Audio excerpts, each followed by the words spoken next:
东光教会拟声部诗班，他们要献唱2首诗歌。第一首求主引领我路。我们在这一生当中，都在选择抉择该怎么走自己的人生道路。我们也知道，人都有生涯规划。但爱慕这里的朋友们，有没有打算？有没有曾经想过要为灵魂做生涯规划呢？我们从哪里来？活着真正的目的何在？将来要去哪里？这个求主耶稣能够指引我们的路。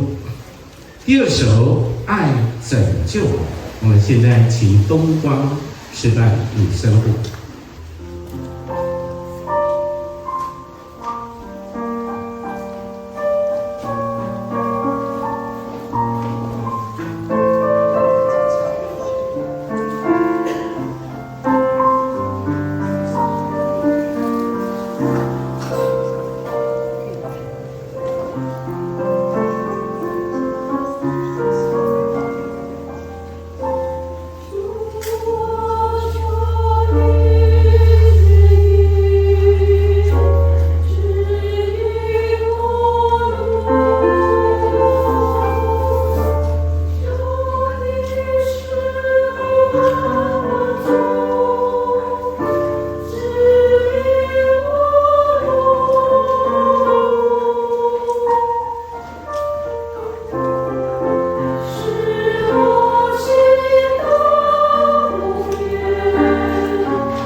谢谢松光师班与圣父。人活着不在乎活得长活得短，而是在乎人活着是不是有意义、有价值。在有生之年，是否能够认识主耶稣，能够认识主耶稣，信靠主耶稣，跟随主到底，这是我们一生最美的祝福。慈爱的天父愿意用爱来拯救我们，在我们的人生当中，我们需要主耶稣的爱，需要主耶稣的拯救。